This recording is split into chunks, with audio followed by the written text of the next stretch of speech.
I'm Kevin Martinez, 25, first-generation Latino-American son of a tireless night shift nurse and a retired carpenter who still smells like sawdust and cinnamon coffee.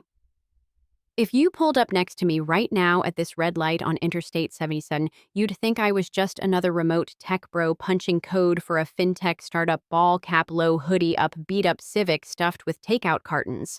But in the passenger seat, dangling from the rearview mirror and catching the neon glow of a BBQ sign, swings the one thing that sets this night apart from every other late commute I've logged since high school: a brand new brass house key on a leather cord. It's the key to a 3-bed ranch on Orchid Drive in Sunset Oaks. Charlotte, a place I fought for one freelance gig at a time since I was 16, fixing busted routers, delivering groceries, crunching algorithms for some Wall Street quant I'll never meet. Tonight should feel like the opening riff to my own version of the American dream. But my stomach keeps doing cannonballs because 2 hours ago, my mom, Linda, cornered me in the kitchen and dropped a request that cracked that dream in half like cheap drywall. Mijo, buy your sister the house instead. She needs it more. See, my older sister, Alyssa, 31, a barista by morning and small-time livestream hustler by night, has a 6-year-old named Mateo and a 3-year-old firecracker named Luna. Their dad listlessly sends child support from wherever his van is parked this month. Her current boyfriend, Dustin, runs delivery for rideshare apps and chases crypto pumps that never quite take off. They live in a cramped duplex where the AC rattles louder than my typing, and Mom's convinced another rent hike will shove them back into her 2-bed apartment, a scenario she calls the circus returning to town.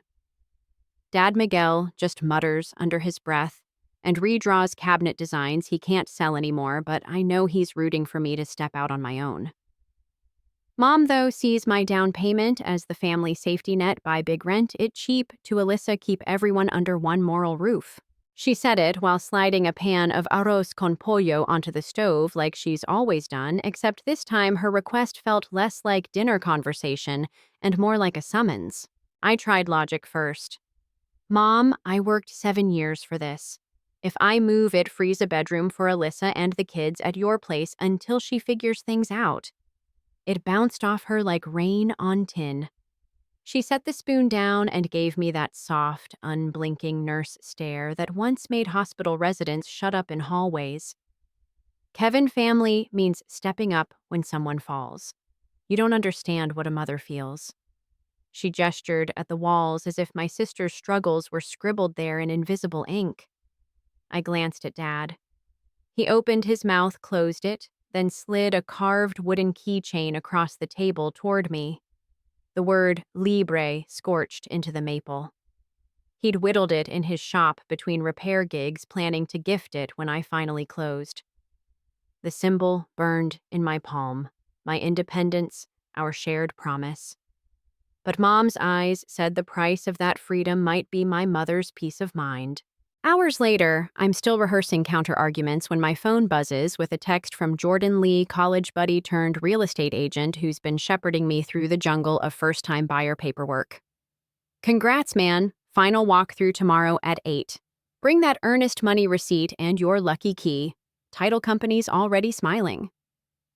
I thumb back a thumbs up, then toss the phone on the passenger seat, but it lands beside a folded piece of mail Mom slipped into my hoodie as I left. I hadn't looked yet. The envelope reads Latino Community Credit Union and bears my name, though I don't bank there. My pulse rabbits.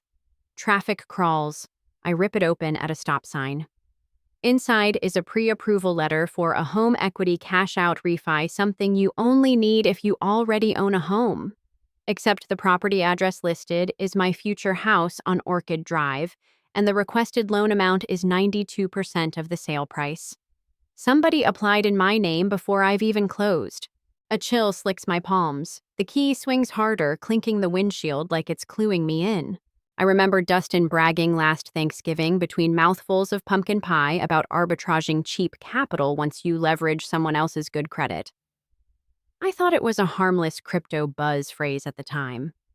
Now I picture him and Mom hunched over the kitchen laptop while Alyssa half listens, exhausted from a double shift, hoping any plan will stop eviction letters. Mom's voice earlier echoes, "She needs it more." Could they really forge my name, or maybe Mom used some online tool thinking she was helping oblivious to fraud lines? Either way, tomorrow morning I'll walk into that closing with a ticking bomb wired to my credit score unless I get answers tonight. I yank the Civic into a rundown gas station, the kind where fluorescent lights flicker like busted dreams, and dial Jordan. He picks up on the second ring undertones of hip hop and paper shuffling behind him. I spill what I found. He goes dead quiet, then says, "Bro, if that letter's real, someone's pulling a straw buyer scam on your deal. We need to freeze this fast or the title company will flag you and maybe the seller backs out." His voice steady but urgent. He's done nonprofits around predatory lending, he's seen closing day tragedies. He tells me to forward pics, promises to call his legal guy, and warns trust no doc that didn't come straight from me or the lender we chose. I hang up, heartbeat syncopated with the gas station sign buzzing overhead. In the store, I catch my reflection in a door panel hood down, now eyes wide, brass key glinting against my chest like a miner's lamp in some family-built tunnel. I think of Mateo and Luna coloring on cheap paper placemats of Mom's tired ankles after 12-hour shifts of Dad sanding that keychain. I also think of every graveyard shift bug fix I pulled so one day I could unlock a front door that belonged solely to me. The duality stings love versus boundaries, duty versus autonomy. I whisper into the cold air, Libra testing the word's weight. Back in the car, I sift voice memos I recorded months back, audio diaries Jordan told me to keep for the docudrama you'll want to make when this is all over. I scroll to one labeled "Why I'm Doing This," hit play. 6 months ago, Kev, younger and less wrinkled, says, "Buying a house by 25 tells every brown kid in our trailer park you don't have to play by scraps." The innocence in that recording slaps me awake. I refuse to watch it crumble under someone else's desperation. So I draft a text to Mom.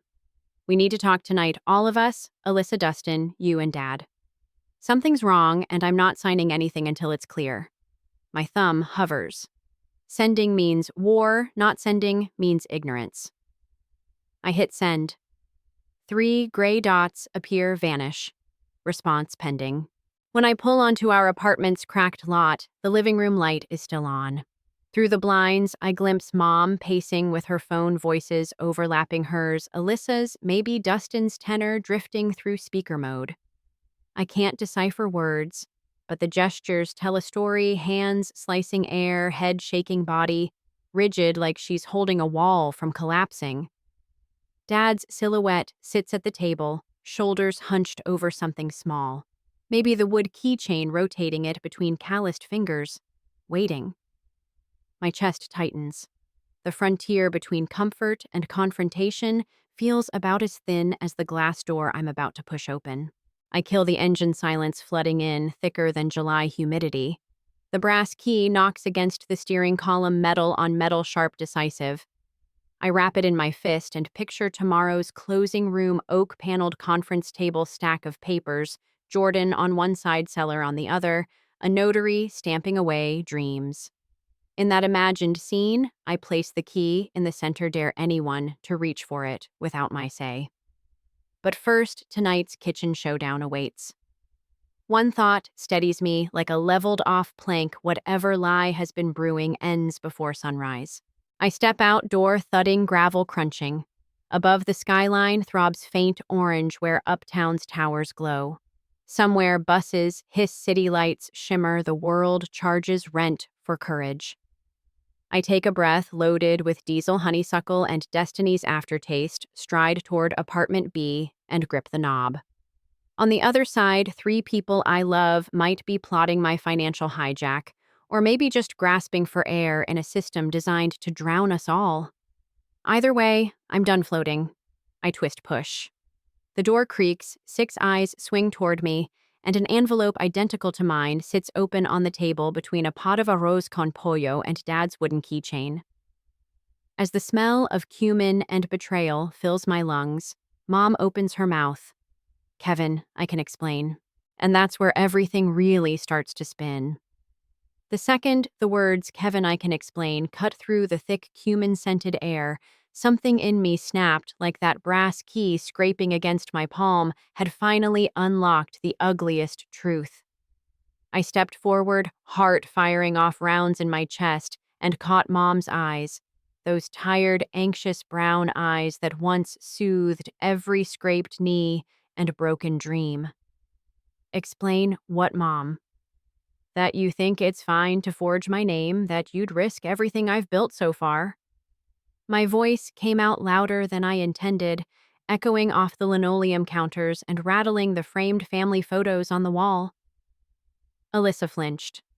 Luna's coloring pencil skittered across the tile, and Dustin's smug grin faded as he glanced at the open letter on the table. Dad reached for the carved wooden keychain Libre but hesitated, thumb brushing the letters as though he could erase their meaning. Mom took a shuddering breath, hands twisting the edge of her apron. "No, mijo," she said, voice quivering. "I didn't mean to." She looked at Alyssa, who was watching me with wide, guilty eyes. "Your sister tried to apply herself, but the landlord hiked her rent again, and you know the credit union turned her down for a regular loan last month.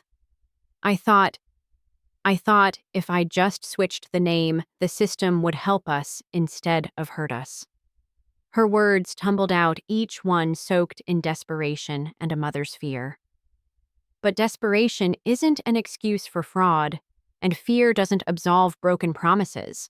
I felt the weight of every late-night code sprint and every weekend shift crush down on me. My fists clenched so hard the key dented my palm. "You thought," I repeated slowly, "that stealing my credit was better than letting her sink, better than teaching her to swim." The room went quiet, except for the hum of the fridge and the muffled sound of Luna asking, "Is it our new house, Uncle Kev?" It hurt to see her hope glittering up at me. My heart twisted. I wanted to tell her, "No, honey. It's yours someday." But instead, I knelt down and hugged her tight, whispering, "Not yet, baby." I stood smoothing the front of my hoodie and turned back to Mom. "You crossed a line I can't uncross." My voice steadied on that line, and for the first time, I felt the iron in my own spine. But I said, raising a finger so slowly it felt like telling time in slow motion, "We're still family. And families solve their messes together, not by hiding." I glanced at Jordan's number glowing on my phone screen in my pocket. I could call him right now, get a temporary injunction on the sale freeze, everything drag Toddler Town Title Company into a scandal. But I hesitated, aware that every choice risked breaking our family beyond repair. Mom swallowed tears pooling. Dad finally let go of the keychain and set it on the table so the word Libre faced up as if offering me the freedom to choose. Alyssa sank to the floor beside her kids, burying her face in her hands. Dustin leaned back against the counter, arms crossed, silent. The dinner pot hissed on the stove, steam curling around us like a ghost of better times. I closed my eyes, inhaled that humid kitchen air, saw, smelled, tasted all the sacrifices and late fees and unpaid bills that had led us here. Something boiled up inside me. Anger, yes, but also compassion. I knew land of the free was also home to predatory lenders and families who fell through the cracks. "Here's what we'll do," I said, voice low but firm. "Tomorrow, I go to my lender, the big bank that's been holding my down payment safe, and I'll ask for a fraud alert on my account. You," I pointed at Mom, "will come with me and answer their questions under oath. Alyssa, you'll sit with your kids at the credit union lobby and fill out a legitimate application. Dustin, you'll sit this one out, no more smoke and mirrors schemes, you got it." I watched their faces shift from panic to relief to shame in a flicker. It wasn't much, but it was honest work. It was me doing the hard thing, saving both my credit and our family's dignity. Mom nodded so hard, her curls slapped her shoulders. "See, Kevin, whatever it takes." Alyssa peeked up, red-rimmed eyes shining. "I'll do it, Kev. I swear I will." Dustin mumbled an apology I couldn't quite hear. Dad leaned forward, his carpenter's hands folded like a prayer. "Son, you're doing right." His simple endorsement felt like a sledgehammer smashing the last rickety plank of our unspoken guilt. We agreed to meet at 7 a.m. at the credit union branch near Freedom Plaza, that old red brick building where Soledad Grandma had once stood in line for her green card interview. I felt that echo immigrant ancestors' parents working two jobs, kids hopped up on pure hope swirl around me. I gathered the forged letter and Mom's legal ID, pocketed the Libre keychain, and asked Alyssa to pack snacks for the kids. In the hallway, I saw Luna press her nose to the frosted glass window watching me leave. I knelt and picked her up, holding her like she was fragile crystal. "I'm gonna get this fixed, Chica Mio. I promise you'll still have your room." She nodded, sleep-bright eyes full of trust. That night, I sat at my desk, fingers trembling, as I drafted an email to Jordan's attorney summarizing the fraud and family plan. The cursor blinked at me like a heartbeat. I sealed the email, then scrolled through the voice memo labeled Broken Trust, where I'd once whispered my fears into the darkness. I replayed it. What if doing the right thing means losing the ones you love? I felt that question as a clawing ache. But then I looked at the Libre keychain on my desk lamp, its letters glowing softly in the lamp's pool of light, and I whispered back, "Only if you never try." I crashed on the couch, too wired to sleep, and dreamt of Orchid Drive, empty, silent, waiting for me to claim it. I imagined donuts in the morning, Mom standing shyly in a bank lobby, Alyssa with fresh forms in hand, and a justice that tasted of coffee and cold metal. The real twist. The next morning, when I arrived at the credit union before dawn to set up the meeting, I found the doors chained shut and a notice taped to the glass temporarily closed for system upgrade. Reopening 9 a.m. My chest constricted. They'd built this place on trust, but now it refused to open its doors to any of us. I checked my watch, 6:45. Jordan's call was at 7. My phone buzzed, no texts yet from Mom. I scanned the empty plaza, the flagpole casting long shadows on the pavement. The Libre keychain felt hot against my jeans. I realized I could wait until 9 and risk letting more damage stack, or I could break the lockbox and find another way in. I slid my hand into my pocket, wrapped around the cool metal of my own making, and weighed the cost. So here I was, standing in the pre-dawn chill in front of a closed credit union with a fraud letter in my jacket and a family's future in my hands. I swallowed hard and thought sometimes to break open a system you have to break the rules. And that was the moment when I decided I wasn't just Kevin the coder or Kevin the brother, I was Kevin the reckoner, ready to face whatever lay behind locked doors. The sun hadn't risen yet, but I could feel the horizon shifting. I took a deep breath, tightened my grip on the brass key, and stepped forward toward the back entrance. The back door of the credit union groaned under my weight as I levered it open, my heart hammering like I'd just sprinted across the start line of a race I couldn't afford to lose. The air inside smelled of stale coffee and antiseptic cheap disinfectant spray to mask every surface. My phone's flashlight cut a narrow beam through the darkness, reflecting off rows of empty teller windows and dusty loan brochures that touted, "Your dream home awaits." I stepped inside, locking the door gently behind me. Every nerve in my body screamed that this was reckless, that breaking in even to right a wrong was a line I'd never crossed before. Yet clutching the brass keychain with Libre scorched into it, I felt its promise pulse in my palm. Freedom demanded risk. I crept toward the main lobby where surveillance cameras were mounted like silent sentinels. I paused under the glare of one and exhaled, half expecting a red light to blink on. Instead, I ducked into a side office labeled Loans Department and slipped through a barely cracked door. Inside, a small desk lamp flickered to life as I stepped forward, startling me. It was Jordan's backup plan he'd texted last night that if the front entrance stayed locked, the manager, someone named Carla, tended to come in early on Tuesdays to reconcile the day's receipts. He'd overheard her gossiping about shady business by 6:30 in the morning. According to his tip, I had a 10-minute window before Carla got to her desk. I rifled through a filing cabinet where legitimate loan applications should have been filed, but found more copies of that fraudulent equity refi letter stamped approved in bold red. My stomach turned. Carla wasn't just closing early, she was complicit in the scam. I realized this wasn't a one-off desperation move by Mom. It was a small, predatory ring exploiting good credit scores in tight-knit communities. The irony drowned me. I'd thought the system was broken in broad daylight, but here was the rot hidden inside a building plastered with promises of the American dream. A pang of anger zeroed in on my core. How many families like mine had lost everything because of this? Footsteps echoed down the hallway. Carla's heels clicked closer. I grabbed the stack of marked-up letters, slipped them into my backpack, and ducked behind the front counter. My pulse pounded so loud I could taste it. When Carla rounded the corner, phone already in hand, as if she were snapping open the shop, I stepped out, raising my hands, but keeping the bag slung over my shoulder. "Carla," I said, voice low but steady. "We need to talk."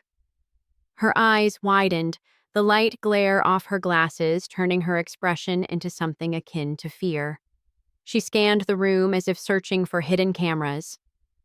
"Who are you?" she whispered, voice fluttering. I tapped the bag. "Your fraud files. Every letter you stamped, every credit slip you circulated, I have them." I let the weight of the claim hang in the air, watching her color drain.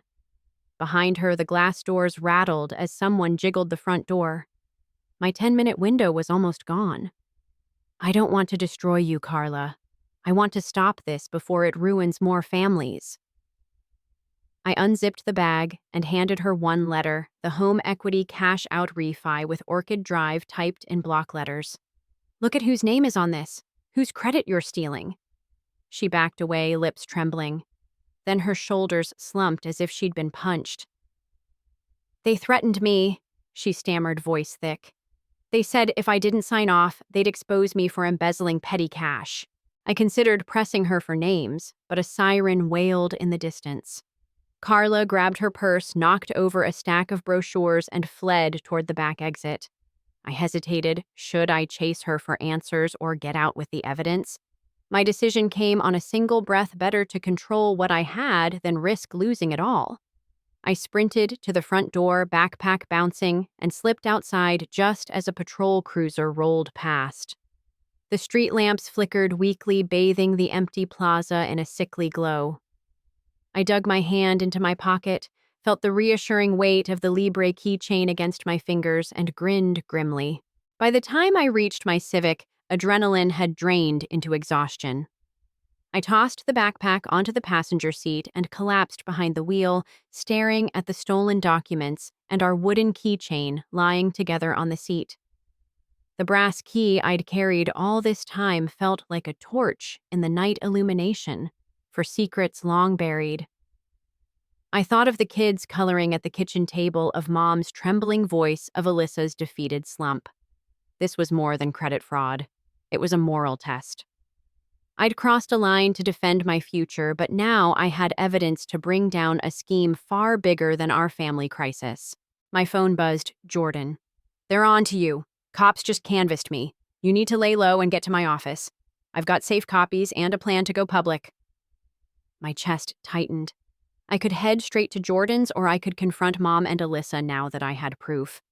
Both options felt like a gamble, a roll of the dice with our family's fate. I started the car and took a deep breath, the engine's rumble synchronizing with my racing thoughts. I drove past the shuttered credit union and into the street where the city was waking up: a newspaper vendor folding sheets, a coffee cart owner lighting his lanterns, joggers circling the plaza fountain. In their routines, I saw the fragile trust we place in institutions and each other. I knew what I had to do: face my family with the truth before any outside force could twist it again. I turned onto Orchid Drive, the same stretch of asphalt that would have been my driveway in 24 hours. The street was silent, the empty lots waiting to be homes. I parked under the glow of a single street lamp and grabbed the backpack, feeling both the weight of the files and the lift of purpose. I unhooked the brass keychain from my pocket and let it swing its metronome tick-tocking at the edges of my resolve. As I approached the house, my house, its unpainted door and barren rooms seemed to hold their breath. I stood on the threshold, wind stirring the loose security notices taped to the window. I looked down at the evidence in my pack and realized this was more than property or credit. It was a stand against a broken system that preyed on families like mine. Tomorrow would mean subpoenas, press, maybe lawsuits. It could tear us apart or bind us closer.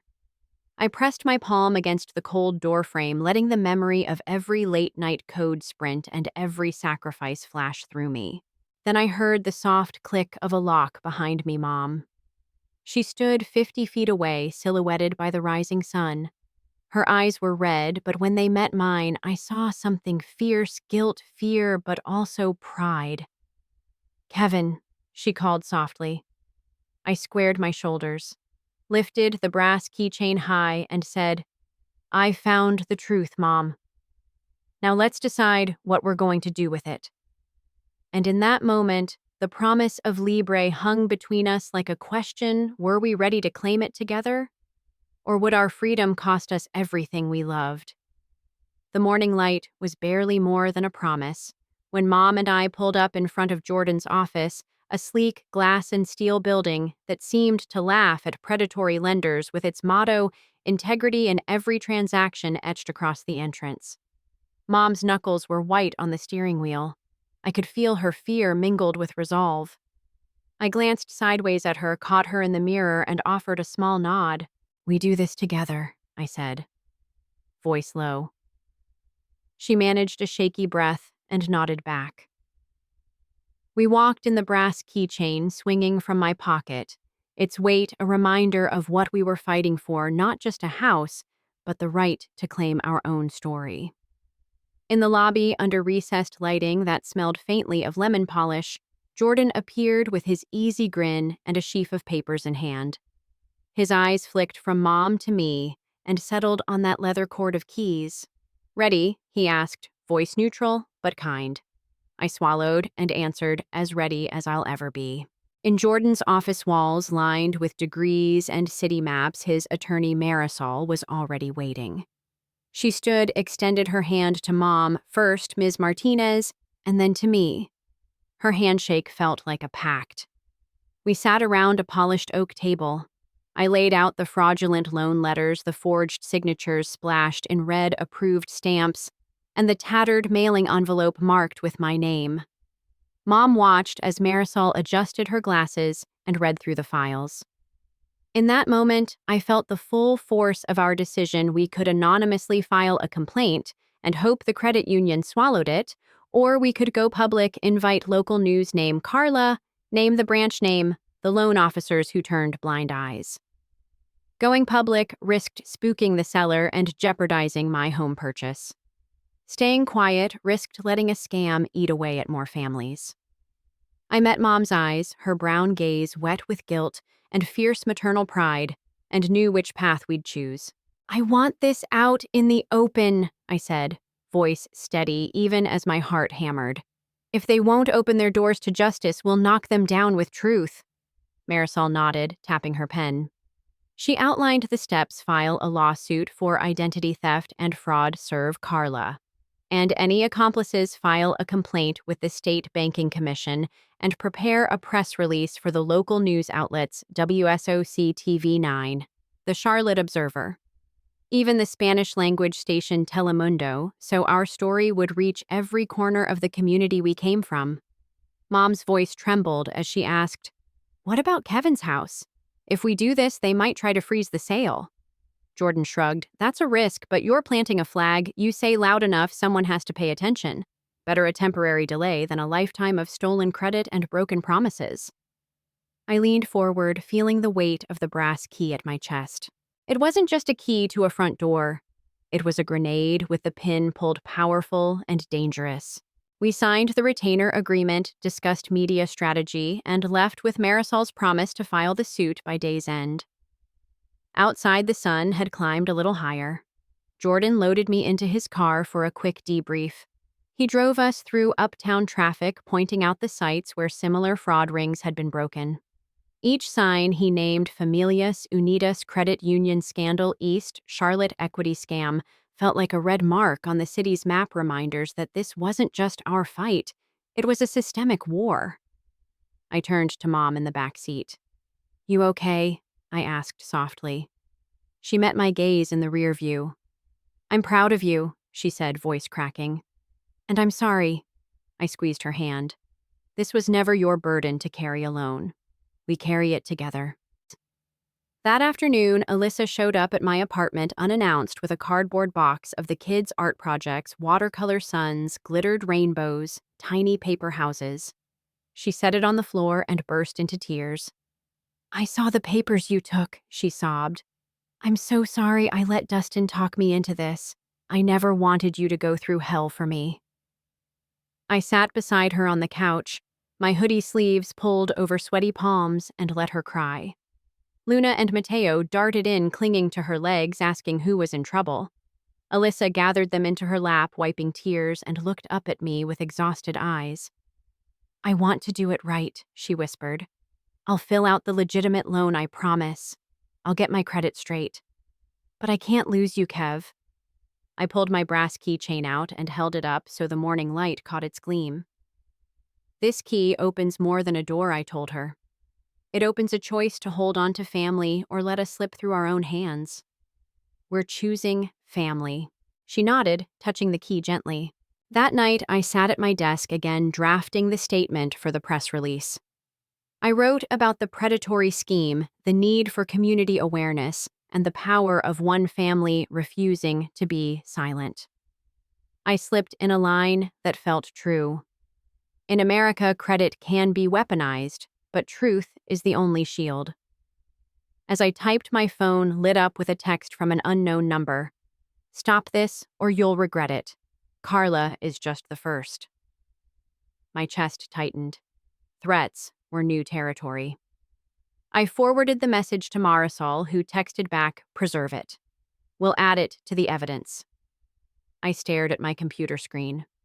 One side of me was the code-crunching programmer who believed in logic and order. The other was a storyteller shouting our truth from rooftops. The brass key lay beside my laptop, and I realized it had become more than a symbol. It was a challenge. Just then, the doorbell rang. I wasn't expecting anyone. I flicked off my monitor, grabbed the keychain, and slipped into the hallway, heart thudding. I cracked the peephole and saw a delivery driver holding a brown parcel with no return address. No way to know if it was help or a threat. I took the package, slammed the door, and peeled back the tape. Inside was a clean white envelope sealed with red wax bearing the impression of a crimson bird, an unfamiliar crest. My name was written in neat block letters. I tore it open. Inside one sheet of paper read, "Meet me at the old Sunset Oaks Community Center tonight at midnight. Come alone if you want the next piece of this puzzle."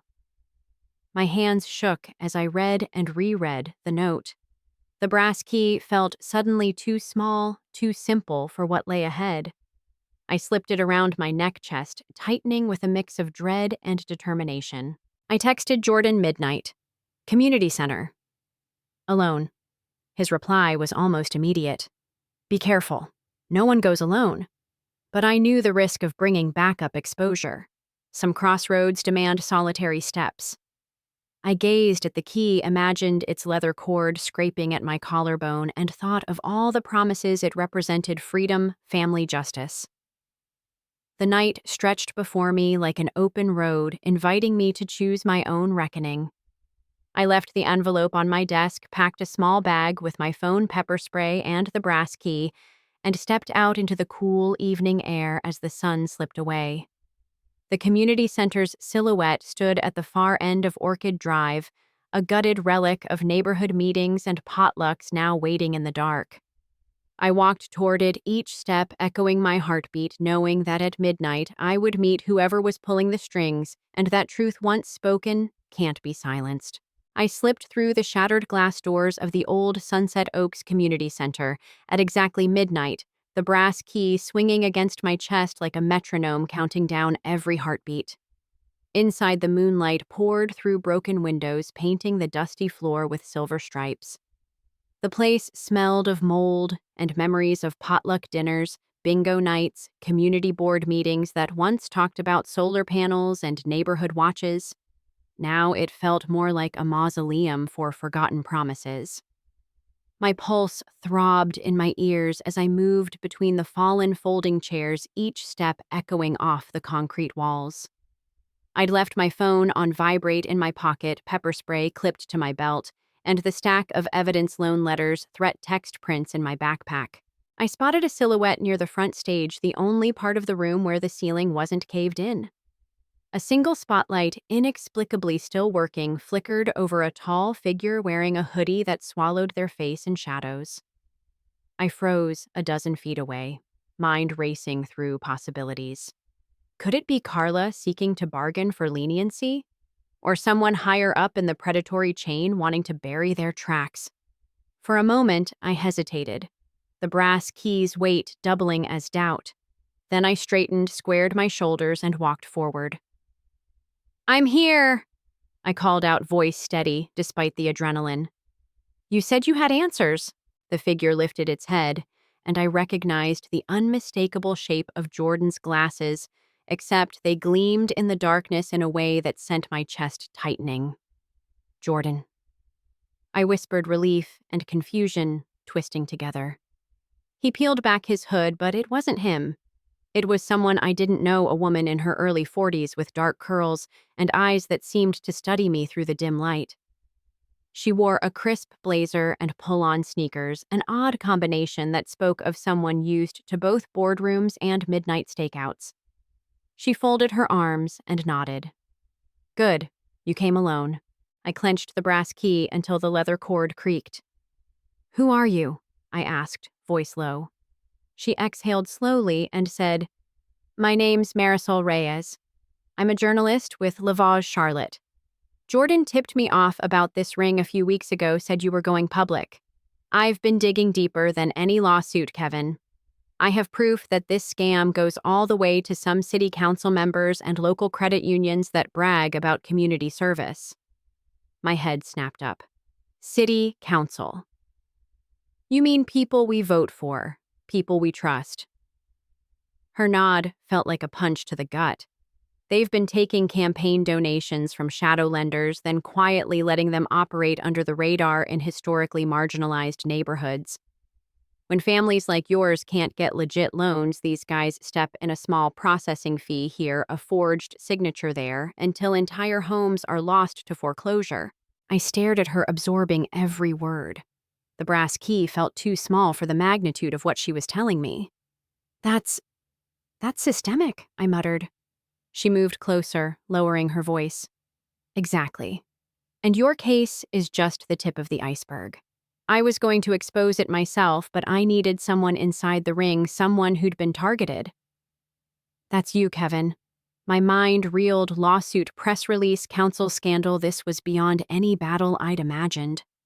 My internal compass spun, questioning if fighting this gargantuan injustice was even possible. But then I thought of my mom's worn nurse's scrubs, of Alyssa rocking Luna to sleep after a double shift of those kids coloring houses they might never live in. My jaw tightened. "What do you need from me?" She reached into her blazer and pulled out a small recorder, flicked it on. "I need your story, uncut. Details of your family's experience. The fraud letters, your mother and sister's involvement, the threat messages, everything. On record, on film. Then we'll publish it on Lava's partner with the Observer for an English version and send it up the chain to state regulators. This is how we make sure the council members can't sweep it under the rug." I glanced at the beaten stage where a tattered banner still read, "Sunset Oaks Community Matters." It felt ironic, now mattered to whom. I swallowed hard. If I do this, there's no turning back. My lawsuit, the sale, my credit, everything will be under a microscope. She nodded gravely. "That's the point. We're shining a light so bright there's nowhere left to hide." My chest tightened, adrenaline mixing with fear. I thought of the brass key, its letters Libre beckoning. Freedom demanded risk. I exhaled and said, "Okay, let's do it." She clicked off the recorder, and I unpacked the documents. Fraud letters, forged signatures, email threads, threat texts. Her phone's camera captured every page, every detail, every tremor in my voice as I recounted the late-night code sprints, the kitchen confrontation, the broken promises. When I finished, I peered at her face lit by the phone's glow. She gave me a small, respectful nod and said, "That was powerful. This will break open the story." We stepped outside into the cool night air where the streetlight haloed her silhouette. I asked, voice quieter now, "Why the community center?" She looked back at the fallen chairs and glass shards. Because this was where the ring held their neighborhood meetings, under the guise of financial literacy workshops and Spanish language seminars. They wanted legitimacy, and this place gave it to them. They even had brochures that said, "We are your neighbors." I ran a hand through my hair. So they used our trust against us. She placed a hand on my shoulder. That's how they stay hidden in plain sight. But now, thanks to you, no more. She handed back the originals and slipped the digital copies into her pocket. "I'll be in touch," she said. "Tomorrow morning the article goes live. You'll need to be ready for interviews and possible backlash. And I'll arrange for your family to have relocation assistance if things get too hot. Some nonprofit lawyers I work with can help." My throat was tight. The enormity of taking on a systemic ring with city council ties, credit unions, media giants. It felt like standing on the rim of a volcano. But then I felt the brass key pulsing against my chest, a steady heartbeat in the chaos. I turned away from Marisol and looked back at the community center's battered facade. I thought of my parents fleeing austerity in another country, of their belief in America as a land of second chances. I thought of my own journey, 16-year-old me dreaming of home ownership on nights painting routers for too many hours, dreaming of freedom. That dream had nearly been hijacked, and now it was about to become a beacon for every family who'd been scammed. My chest swelled with a fierce pride. I had come here alone, but I wouldn't walk away alone. I would carry every voice I represented, every promise my parents made, every sacrifice my sister endured. I pocketed the brass keychain and closed my hand around it, letting its weight ground me. "Thank you," I said to Marisol, though it felt too small. She smiled and gave me a card. "Call me if anything happens. We're in this together." As she walked away, I watched her disappear into the night lantern in hand, mapping a path through the darkness. I stood on the sidewalk, whined, tugging at my hoodie, and glanced at my phone's screen, 11:59 p.m. 1 minute until the story goes live. My thumb hovered over the unlock button, heart hammering against my ribs.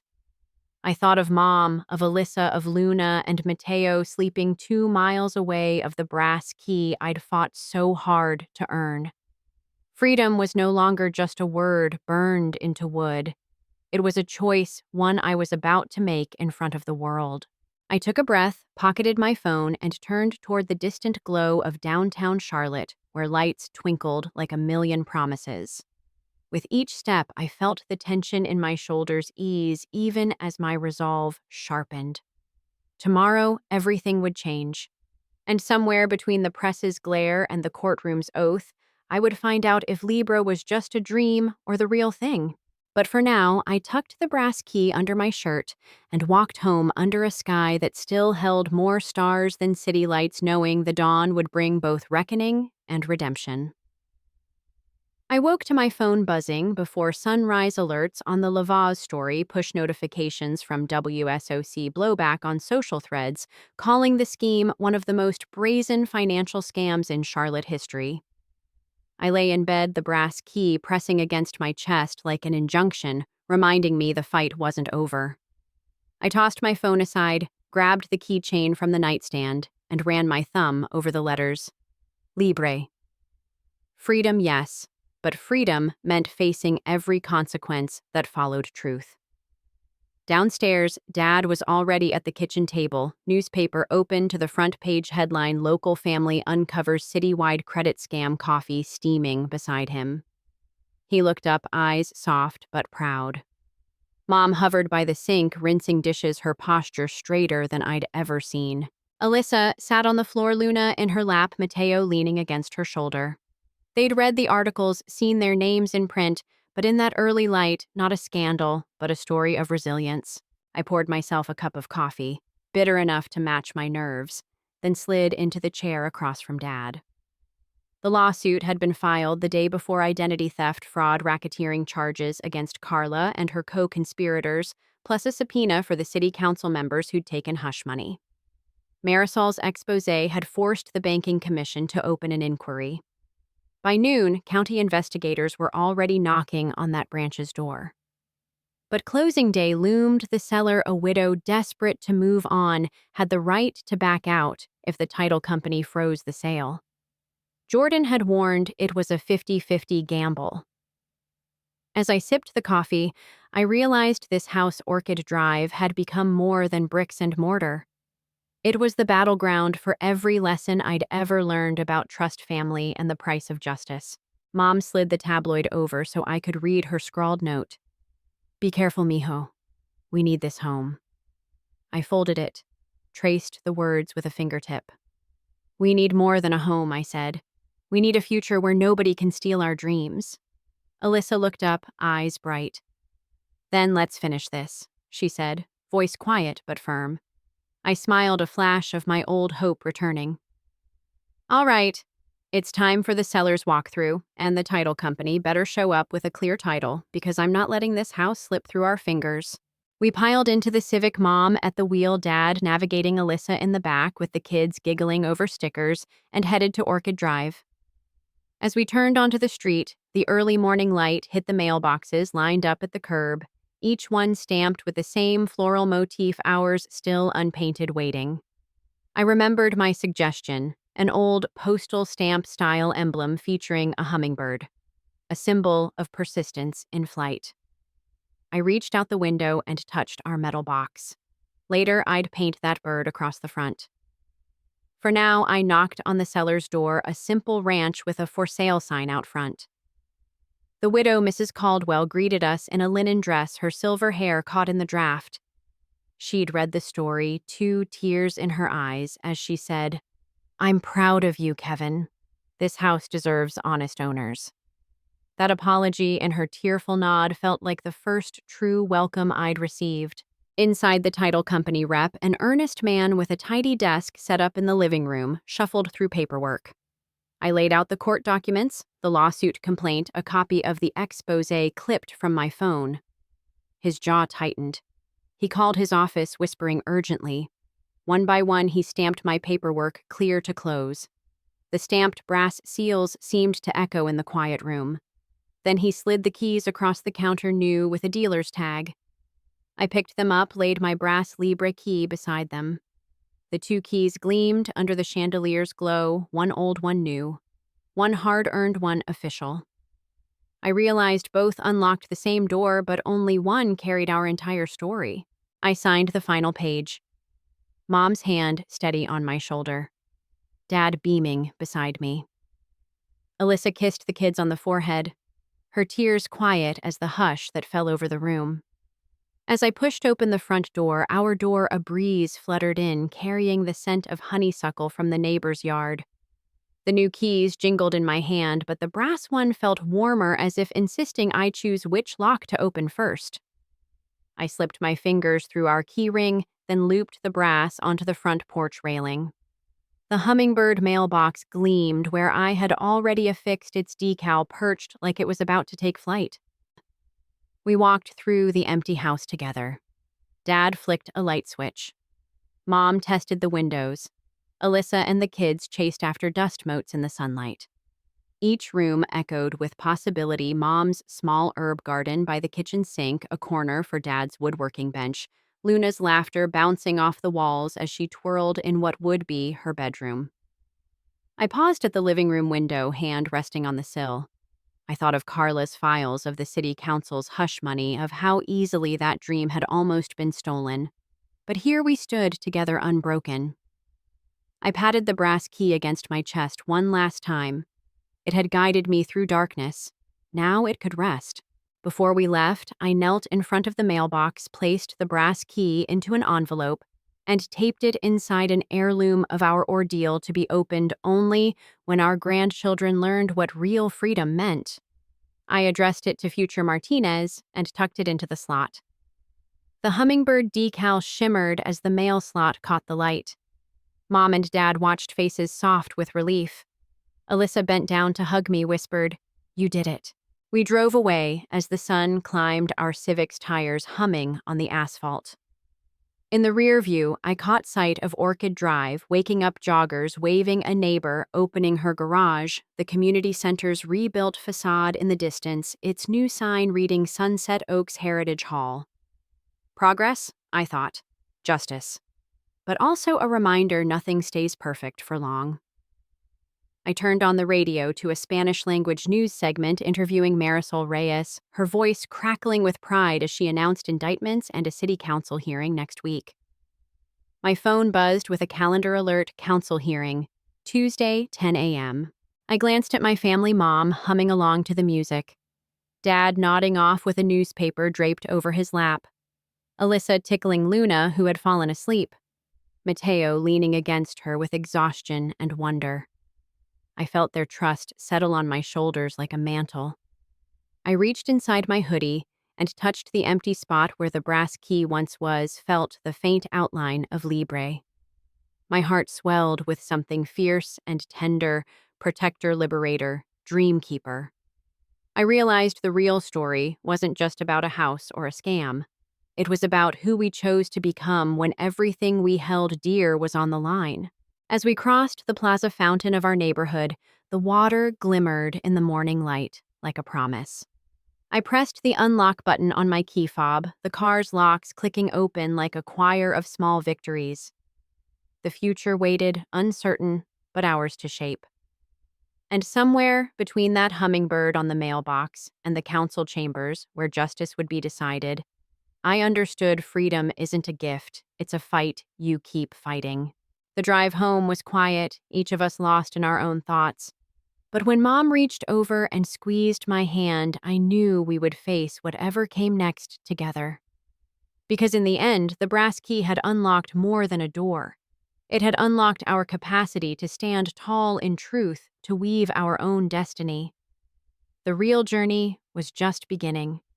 And as the last streaks of sunrise painted the sky, I whispered into the dawn, Libre, believing for the first time that the word was more than carved wood, it was who we were now. And I couldn't wait to see where this freedom would take us next. Story 2. I'm Anna Collins, 32 years old, and I never thought canceling an engagement party would be the moment I finally stepped into my own life. To outsiders, the Collins family seems perfect.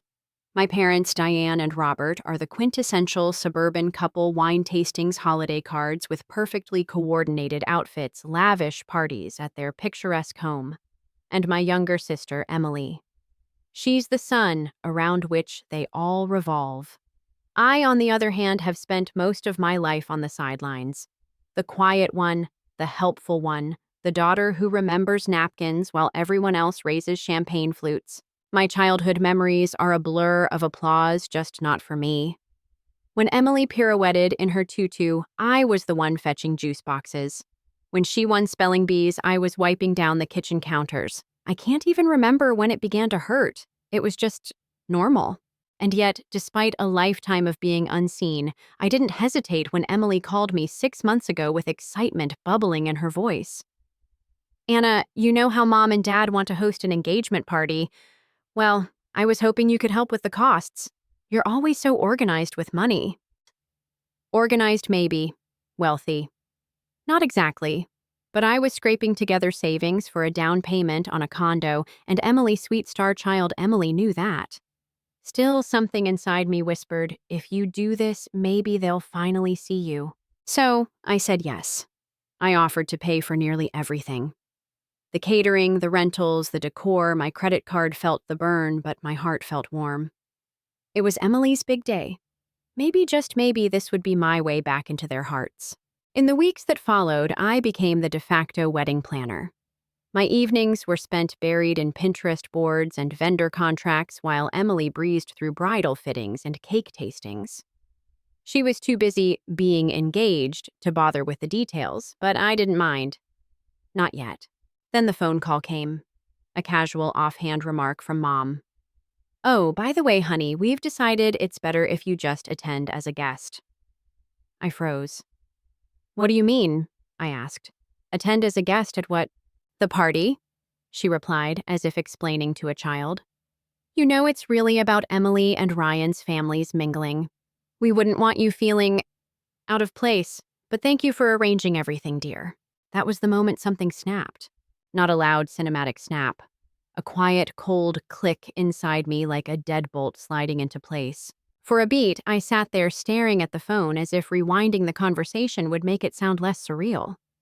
But no, they had effectively disinvited me from a party I was paying for. When Emily texted later that evening, "Hope you're okay with this. Mom says it's for the vibe," it was almost laughable. The vibe apparently didn't include the person underwriting the whole event. For the first time in years, I didn't swallow my hurt. I didn't shrink into my familiar role as the quiet helper. Instead, I quietly made some phone calls of my own. By noon the next day, every contract I had signed for their precious engagement party was canceled. The caterer canceled. The florist refunded. The venue released. I even negotiated penalties down to pennies.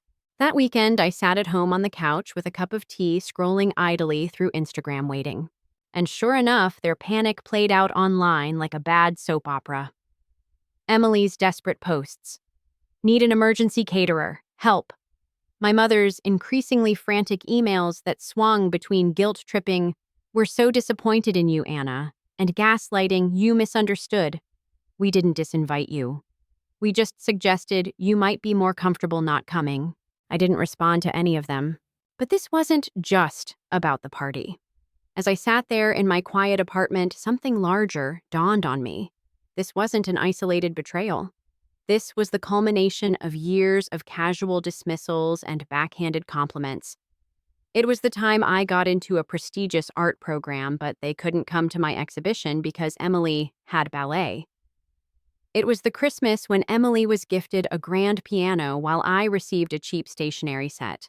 For 32 years, I had tolerated this erasure. Not anymore. This was my line in the sand. Of course, my parents didn't see it that way. After the engagement disaster, their narrative shifted seamlessly. Suddenly, I was unstable, selfish, always bitter. Emily played her role perfectly, too tearfully telling friends, "I just wanted a nice party. I never thought Anna would sabotage me like this." But here's the thing about quiet people: when we finally act, nobody's ready for it. And I was just getting started.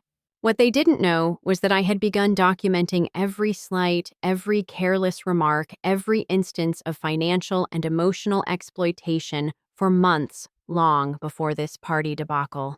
I had quietly started my own plan. The truth is, I wasn't content anymore with just canceling a party. I wanted them to feel it. Because this wasn't about revenge, not really. It was about reclaiming my dignity. And I was done asking them to notice me. In the days after canceling the engagement party, something strange happened inside me. Calm. Not peace exactly, but a cool, grounded clarity I hadn't felt in years. The old Anna would have rushed to apologize, soothed everyone's feelings, played the scapegoat just to keep the family harmony. But this Anna, the one sitting alone in her tiny kitchen over coffee that tasted stronger than usual, realized that harmony had always meant my silence. Still, there was a question eating at me. Why did I ever think this family would change? Maybe I wasn't looking for love at all. Maybe I was chasing validation from people incapable of giving it. I kept working at my day job, graphic designer, at a boutique studio downtown, but my mind wasn't on brand colors and typography grids. Instead, I was laying a plan that felt risky even to myself. See, what my parents didn't realize was that I wasn't just their invisible daughter. I had been quietly observing their financial habits for years, helping Mom set up online bill payments, consolidating credit cards, suggesting investment accounts. I didn't think of it as spying. It was care. Invisible care, of course. But in hindsight, I held the keys to their financial kingdom even if they never acknowledged it. The irony was almost poetic. So one evening after work, I went over to my laptop and pulled up old logins, their household budget spreadsheets, their automatic drafts, their trust account where dad stashed money for Emily's future kids, an account that somehow never included me. None of this was malicious, I told myself as I clicked through records. Just curiosity, right? I noticed patterns. Extravagant spending on Emily, predictably. Spa retreats, designer clothes, even a down payment they quietly gave her for a condo she didn't need while I was struggling to keep my rented studio furnished. And then I found something that made me pause a series of gifts they'd funneled to Emily over the past year using a trust meant for family emergencies. That trust fund wasn't huge, but it was symbolic. Grandma Collins had set it up decades ago for both girls equally. She'd written in a letter I found tucked in a dusty folder. That letter felt like a ghost suddenly whispering in my ear, "Don't let them erase you too." I didn't drain their accounts, let's be clear, but I froze the trust temporarily. Just hit pause. Legally, I had standing as an equal beneficiary. It was the tiniest act of rebellion, and no one would notice right away. But that act felt like planting a flag. A small twist of fate for once Emily wouldn't automatically get what she assumed was hers. That Friday, a call came from my mother. I let it go to voicemail. Her clipped voice sounded rehearsed. "Anna, darling, we're feeling ready to talk. Let's clear the air this Sunday. Family dinner. Your sister will be there, of course." Of course. At first, I wasn't sure whether to go. The idea of sitting at that long dining table where I'd been reduced to the helper for years felt suffocating. But another part of me, the part that had stopped feeling invisible, recognized this was a chance. A risk, yes, but also an opportunity to see their reactions firsthand. Sunday arrived gray and overcast. I put on a simple black dress, not too formal, not too casual. No jewelry, no makeup, just Anna stripped down. Before leaving, I slipped that old letter from Grandma into my purse, a talisman almost. A reminder that even the long dead could speak. The atmosphere at their house was thick the moment I stepped inside. My father greeted me with his usual detached nod while my mother pulled me into a stiff hug scented with expensive perfume. Emily predictably didn't look up from her phone. Dinner was served, roast chicken, artisanal bread, everything just so, and as we ate, conversation hummed with studied civility. My parents were on their best behavior, but I could feel the tension beneath their smiles. Emily barely touched her food. Finally, after dessert, Mom dabbed her lips delicately and said, "Anna, we really do appreciate all you did to help with the engagement planning, even if things got a little emotional." Her tone made it sound like I'd simply been overwhelmed, not excluded. I smiled politely. "Emotional, that's one way to put it." Dad leaned forward, fingers steepled. "We all want to move past that unpleasantness. It's not worth dwelling on, is it?" And there it was, the subtle gaslighting that had defined my entire life.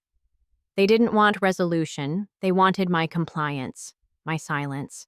Again, I set my fork down gently. "I agree, no point dwelling. But before we close this chapter, I have something." From my purse, I withdrew Grandma's letter. I unfolded it slowly, deliberately, the paper crinkling in the quiet room. "This," I said softly, "is a letter Grandma wrote when she set up the family trust. She wanted it to go to both of us equally, but somehow almost all of it has gone to Emily over the years." Mom's face paled slightly, but she kept her voice smooth. "Anna, honey, that's ancient history." "No," I said, my voice still calm but firm, "it's current. Because I froze the trust last week. Legally, temporarily." The silence at that table was a silence I'd never experienced before, not heavy with judgment, not brimming with dismissals, but stunned. My father's eyes narrowed. Emily finally looked up from her phone, blinking, as if just realizing I was a player in this scene.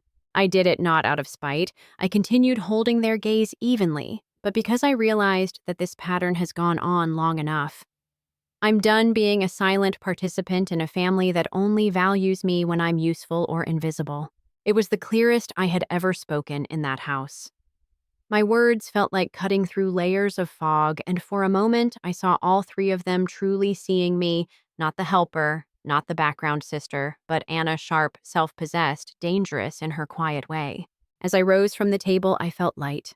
Not giddy, not angry, just free. I left before anyone could object, before the spell of civility broke. I stepped into the cool night air and closed the heavy oak door behind me, knowing there would be fallout, angry phone calls, accusations. But for the first time, none of it mattered. I wasn't fighting for their approval anymore. I was fighting for myself. Back in my car, I sat still for a moment, the leather seat warm from the sun.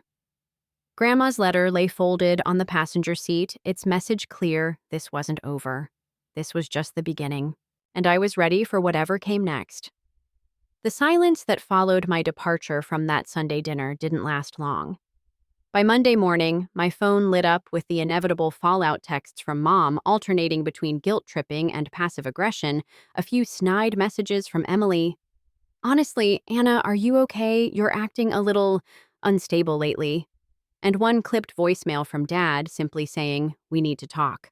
But I ignored them. Their scramble to regain control was almost predictable, and I felt oddly detached watching it unfold. In some ways, this detachment was new territory. For so long, I'd craved their attention, their approval, even their anger, because at least then I existed to them. Now I didn't need them to see me. I needed them to feel my absence. It wasn't just about freezing a trust account. That was a symbol, a flag planted in the ground. The real shift was internal. I no longer felt the urge to explain myself. I could sense their confusion and frustration. They had no idea how to relate to this version of me. They were used to Anna, the invisible, not Anna, the woman who set boundaries and held them. Still, I knew better than to assume this chapter was closed. In families like mine, image is everything. The trust fund itself wasn't worth a fortune, but the family name, the legacy, the performance of perfection, those were their sacred currency. Sure enough, by Thursday evening, I received a formal letter courier delivered, embossed letterhead and all. It was from the family attorney, a man I remembered well from childhood gatherings where he'd laugh too loudly at Dad's jokes and pinch Emily's cheeks as if she were royalty. The letter's tone was equal parts polite and chilling. "Anna, as the family intends to ensure proper stewardship of the trust established by the late Mrs. Collins, we formally request that you relinquish any administrative control so that the trust can continue to serve its intended beneficiaries without disruption." Beneath the legal phrasing, the message was clear back down. Disappear again. And here was the real irony: they still thought this was about money. They hadn't realized it yet, but this wasn't a negotiation. It was an awakening. That evening, I sat on my worn sofa, the letter spread out beside me, and I made a decision that felt dangerous, but right. I would tell the truth. All of it. My family had always relied on appearances. Their greatest strength had been their ability to control the narrative. The Collins family was successful, elegant, cohesive, a shining example of suburban achievement. But behind the scenes, I'd collected decades of small humiliations, exclusions, and dismissals that told a much darker story. So I wrote. I didn't rant. I didn't accuse, enrage. Instead, I composed a letter. A real letter, handwritten in the cleanest script I could manage, telling my version of our family history. A quiet chronicle of invisibility. The missed art shows. The unacknowledged achievements. The years of standing politely in the wings while Emily received accolades for simply showing up. I didn't embellish or dramatize, just facts observed and recorded like a journalist. Then I did something that might seem reckless. I attached that letter to an email and sent it not just to my parents and Emily, but to every close friend, neighbor, and extended relative in their social circle. The people they'd spent years cultivating relationships with through wine clubs, charity boards, and garden parties. It wasn't revenge, not exactly. It was exposure. I wasn't trying to ruin their reputation. I was simply telling the story they'd spent decades suppressing. My story. As soon as I clicked send, a strange lightness settled over me. For once, I didn't care how they'd spin it or whether I'd seem petty or bitter. The point wasn't their reaction, it was mine. I had always been their shadow. Now they couldn't control the lighting anymore. But that night, as I lay in bed, another realization crept in, a darker one. If image was everything to them, what would they do now that I'd cracked that image wide open? I knew my family. They wouldn't go quietly. And sure enough, the next morning brought the first counterstrike. Emily's social media feeds, which I hadn't checked in days, were suddenly full of curated posts. So grateful for family who lifts you up, and had blessed with the best parents ever. Photos of her and my parents beaming in a golden hour garden, toasting champagne glasses wrapped in a perfect glow of faux intimacy. To the casual observer, it was a picture of harmony and joy, but I recognized it immediately as damage control. They were writing me out of the story. It was almost impressive in a way. They knew exactly what to do to preserve their reputation, polish the public face until it gleamed so brightly no one would bother questioning the cracks beneath. But the real twist came 2 days later. A knock at my apartment door. Not a courier this time, but Emily herself. She was dressed in an immaculate cream coat, hair, flawless makeup, perfect. She held a small gift bag in one hand and a brittle smile on her face. "Anna," she began before I could speak, "I thought we could talk in person, clear the air." Her voice was sugary, her tone rehearsed. I let her in, not because I trusted her, but because I was curious. Curious to see how far she'd go. We sat across from each other at my tiny kitchen table. She pulled out a beautifully wrapped box from the gift bag, a necklace, delicate, expensive-looking, unmistakably a peace offering. "I just think we've both let things get blown out of proportion," she said. "You know how Mom can be, and Dad's just old-fashioned. But we're sisters, Anna. We're family." For a second, I almost believed her. The familiarity of her voice, the practiced warmth, the shared history, it was tempting. But then I looked at the necklace again, glinting softly in the morning light. A symbol of exactly what this was, a transactional gesture. A way to buy back silence. I smiled, a real smile this time, not bitter, just honest. "Emily," I said quietly, "you're right about one thing. We are sisters. And because of that, I'm finally going to tell you the truth."